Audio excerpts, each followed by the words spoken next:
जिससे कि आपका व्हील चेयर या फिर आपके जो वॉकर हैं उसको आप बहुत जल्द से जल्द छोड़ सकते हो and you can walk again on your own feet. Hello everyone, welcome back to Target Walk. Today we have Mrs. Anita Sharma with us. Anita ji की spinal cord injury level D12L1 2021 case. It's been 2 years for her being incredibly handling her spinal cord injury. जब भी हमारे पास आए थे तो इनका trunk control, knee locking, foot की प्लेसमेंट, सारी चीज़ें अफेक्टेड थी। But gradually when she started working with us, जब इन्होंने यहाँ के प्रोटोकॉल्स को फॉलो किया, इनका क्वाड्रूपेड में ट्रंक को कंट्रोल करना एंड देन स्टैंडिंग में अपने नी लॉकिंग को काफ़ी देर तक मेंटेन करना, फुट की पोजीशंस को एक ही पोजीशन में अगर होल्ड करके देखा जाए तो 30 सेकेंड्स 40 सेकेंड्स, अब 2-2 मिनट 3-3 मिनट। इनफैक्ट अगर हम देखा जाए तो अब इनकी पैरेलल बार पे इंडिपेंडेंट वॉकिंग भी है along with the assistance of our own hands. ठीक है, कोई बैक सपोर्ट नहीं, कोई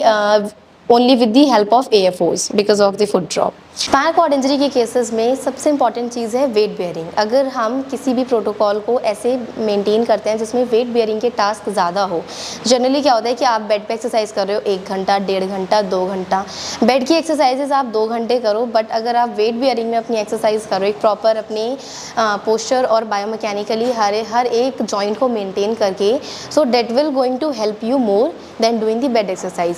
सो स्पाइनल कॉर्ड इंजरी में दी बेस्ट अगर हम सर्विसेज देखें, एक्सरसाइजेज देखें, so weight bearing is the best position. क्यों? जब तक कि हमारे जॉइंट्स पे प्रेशर नहीं आएगा, जब तक हमारे प्रोप्रायोसेप्टर्स एक्टिवेट नहीं होंगे, जब तक वो मैसेजेस नहीं भेजेंगे, तब तक एक जो कंट्रोल होना चाहिए, जो मसल की स्ट्रेंथ है, जो हमारे रिसेप्टर्स हैं, वो एक्टिवेट नहीं होंगे, जो कि काफ़ी लंबा टाइम ले लेंगे किसी भी टास्क को अचीव करने में। अगर हम एक गोल ओरिएंटेड टास्क कर रहे हैं, so we have to add weight bearing, specially in such cases जिसमें 2 साल, 1.5 साल या फिर 1 साल हो जाए। So weight bearing is the one of the major instrument और one of the best therapy for the patients of the spinal cord injuries. Situps की ट्रेनिंग में सबसे पहली चीज़ आती है आपके ट्रंक को होल्ड करना। यू शुड नो अपने ट्रंक को, अपनी कमर को कैसे होल्ड करते हैं, क्योंकि अगर हम अपने फुट को स्टेबलाइज कर दें लेकिन अगर हमारी कमर सपोर्ट नहीं कर रही है, सो नीचे से उठना, बिकॉज अगर एक्टिविटीज़ ऑफ डेली लिविंग के अकॉर्डिंग देखा जाए तो उसमें भी एक इंसान को खुद से नीचे बैठ के उठना, चेयर से, व्हील चेयर से शिफ्ट करना, बिकॉज स्पाइनल कॉर्ड इंजरी में सबसे पहली चीज़ आती है कि हमें अपने आप को शिफ्ट करना आना चाहिए, व्हील चेयर से बेड पे एंड बेड से व्हील चेयर पे। दूसरी चीज़, बिकॉज मैम का वो अचीव हो चुका है, she knows how to shift from bed to wheelchair and wheelchair to bed also.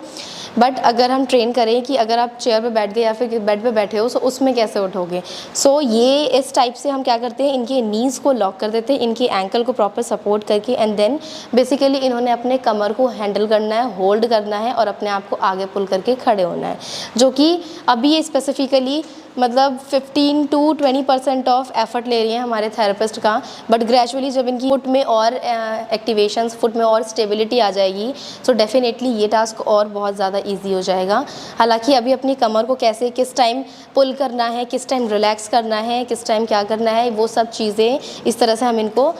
Teach कर सकते हैं, इस तरह से हम इनको समझा सकते हैं। लेग प्रेस बेसिकली एक जो नॉर्मल इंसान उठ के बैठना, उठना बैठना या फिर जो उठक बैठक लगाने की पोजीशन, जिसे हम इंग्लिश में स्क्वाट्स भी कहते हैं, एक आइडियली जो नॉर्मल पर्सन करते हैं, बट फिर अगर हम स्पाइनल कॉर्ड इंजरी के केस में देखें, सो वो टास्क बहुत टफ हो जाता है। सो इसी के लिए हमने एक कस्टमाइज्ड लेग प्रेस पेशेंट्स के लिए यहाँ पे रखा हुआ है, जिससे क्या होगा, बेसिकली जो नी लॉकिंग है और जो ग्लूट्स का एक्टिवेशन, जो ग्लूट्स हमारी, क्या अगर हम खड़े हैं तो हमारी ग्लूट्स स्ट्रेंथन होनी चाहिए, और अगर हम आगे स्टेप ले रहे हैं उसके लिए भी हमारे glutes plays an important role. So अगर नी लॉकिंग नहीं है, सो उसके लिए leg press is the best solution, जिसमें क्या है कि पेशेंट एक स्लाइड के थ्रू घुटनों को अनलॉक करेगा एंड देन अपने एंकल से प्रेशर लगा के, अपने कमर के प्रेशर से और अपने एंकल के प्रेशर से अपने नीज़ को लॉक करेगा, जिसकी वजह से कहीं ना कहीं जो हमारे जॉइंट्स हैं उस पर प्रेशर आ रहा है, और एक patient came to know how to lock, how to unlock their knee, because हम स्टैंडिंग अचीव करने के टारगेट को लेके चलेंगे, सो नी की लॉकिंग, अनलॉकिंग, हिप की लॉकिंग, अनलॉकिंग बहुत ज़रूरी है, जो कि leg press going to help them a lot. उसी तरह अगर हम मैट एक्सरसाइजेस कर रहे हैं सो वो हमारी कोर को एक्टिवेट करेंगे, जिसकी वजह से जो हम एक स्टेबिलिटी अचीव करना चाहते हैं और एक जो ट्रंक का कंट्रोल है, अपर बैक का कंट्रोल है, वो अचीव हो जाएगा। प्लस अगर हमने क्वाड्रूपेड में अपने कमर को रोकना सीखा है, जो वो कहीं ना कहीं जाके आपकी वॉकिंग में आपको हेल्प करेगा। सो पहले हम क्या करेंगे, पहले पेशेंट को इस लाइक बनाएंगे कि वो क्वाड्रूपेड में अपनी कमर को रोके, एक हॉर्स की पोजीशन में आके अपने कमर को रोक सके। एंड देन जैसे एक छोटा बच्चा क्रॉल करता है आगे की तरफ, पीछे की तरफ, वो उस चीज़ को हम पहले अचीव कराएंगे। जैसा कि target walk always about goal oriented task. So पहला टास्क हमारा है कि पेशेंट एक क्वाड्रूपेड पोजीशन में अपनी कमर रोके